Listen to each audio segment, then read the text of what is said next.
Hey there, and welcome back to the Deep Dive. Today, we're really going to dig into something specific, navigating venue and hotel contracts. We've got these notes, these documents you shared, looking at it from the buyer's side, the meeting planner side, and they lay out this really strategic approach. Kind of challenges how you might normally do things. So our mission, let's pull out the really key stuff from this material.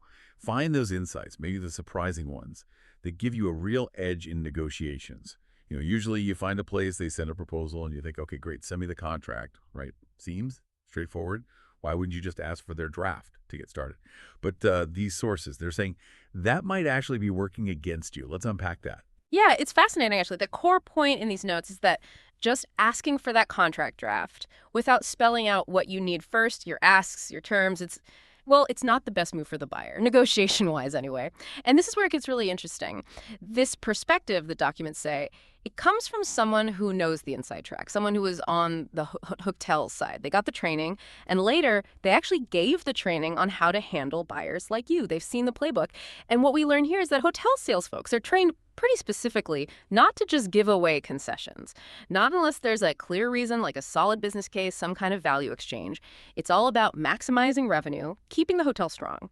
They're often told, hold the line, because they know buyers, especially if they haven't laid out terms, might just sign the standard thing eventually. Wow, okay. So they're trained to basically wait you out, unless you give them a really concrete reason not to.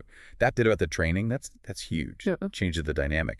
But the sources also mention something else, another approach that seems logical but can apparently backfire.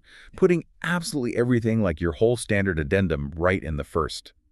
Request for proposal. The RFP. Yes, exactly. If you look at it from the hotel side, these documents show that hotels often just deprioritize those RFPs or don't even respond sometimes. Why? Why would listing everything early hurt you? Well, the material gives a couple of reasons. First, an RFP that's super long, packed with demands, addendums. It just looked like a lot of work for the sales manager. Compared to simpler requests, yours might just sink to the bottom of the pile. Okay, makes sense. Time consuming. And second, they might read it as you being inflexible, like you're not really willing to negotiate, just demanding. So they might focus on clients who seem, more open to discussion. It's kind of counterintuitive, isn't it? Yeah, it really is. Laying all your cards out too soon makes you look difficult. Okay, so asking for their contract too soon is bad for leverage. Putting too much in the RFP gets you ignored. So what's the recommended path here? These notes seem big on using a template, right? A standardized contract request where you list your asks earlier. Exactly. The argument for using your own templated request coming from this insider view, it's strong on a couple of levels. There's the simple practical side. Efficiency, accuracy, saves time, especially when you use it over and over. It means your organization's needs are presented the same way, negotiated consistently, makes managing everything like portfolio-wide much smoother. Right. Consistency is key when you're doing lots of events. But the deeper reason, the strategic one, it ties back to that negotiation timing and the psychology we were just talking about. The source explains it like this. The venue sends their proposal. That's their opening offer, right? Based on their standard stuff. Now, if you just reply asking for their contract draft, without sending your asks, concessions, preferred T&Cs, you've kind of signaled something. Yeah. You basically told them, okay, I'm ready to look at what you've offered. Maybe even accept it. Okay. So asking for their paper without stating your needs first. Yeah. You've shown your hand. You've implied they're the top choice, maybe the only choice. And boom, leverage potentially gone, before you even really start talking details. Precisely. Now, you can still ask for changes after you get their draft. Of course you can. But according to this material, you've missed a really crucial stage. They call it the first round of negotiation. This happens after their proposal, but before their standard contract draft goes out. And the source says this round is maybe one of the most important. It sets the tone, sets the bar for the whole relationship. This is where that carrot versus stick thing comes in, apparently, and where you can amplify your leverage massively by being clear about what you want. This is the moment to cast a wide net, put your reasonable asks out there. Okay, so the play isn't send me your contract.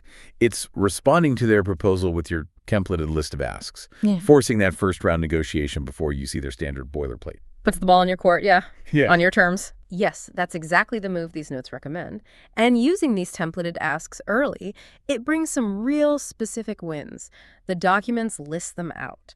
For one, you're much less likely to miss important concessions you could have gotten. It also helps cut down unnecessary liability because your preferred terms are on the table right away. And I bet it saves time. Less back and forth. Huge time saver, which, hits the budget positively. Less negotiation time means less cost, less of your time. And applying these templates consistently, it brings that uniformity we mentioned. Super helpful if you're juggling lots of events, different venues. There's even a bonus tip in here about weaving this strategy into how you shortlist venues, which is, another thing sales teams watch closely.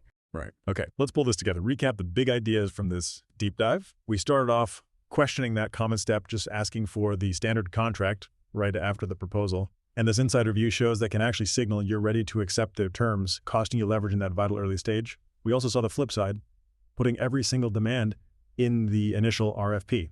That can backfire too, maybe get your proposal sidelined. So the big strategic shift here is using your own template, your list of asks and concessions, and crucially, sending it after you get their proposal, but before they generate their standard contract. Exactly. That move ensures you trigger that critical first-round negotiation. That's where you set the precedent, where you maximize your potential wins. And the benefits listed were clear. Fewer missed concessions, less liability, saves time, saves budget, and brings consistency. I think the absolute core insight here is pretty powerful. Understanding the other side's psychology, their actual training, like how venue sales teams operate, revealed by someone who's been there, it lets you shift your whole approach. You go from being reactive, just responding to their documents, to being proactive, setting the agenda. And that ultimately should lead to better deals. So, thinking about you, the listener, facing your next venue contract, what does this all mean? It's really about changing how you think about the process. Don't just be a reviewer of their paperwork. Be the one who proactively states your needs, but at the right moment, the moment of maximum impact. It's about spotting those subtle signals in the timing, the framing of how you make requests. So here's something to maybe chew on from this deep dive. Think about how the timing and framing of your asks, specifically using that template before their standard contract comes, how that might fundamentally set the entire tone. For the negotiation, yes, but maybe even for the whole business relationship. It's not just what you ask for. It's understanding when and how to ask, so you establish the negotiation on your terms from the get-go. Something to think about.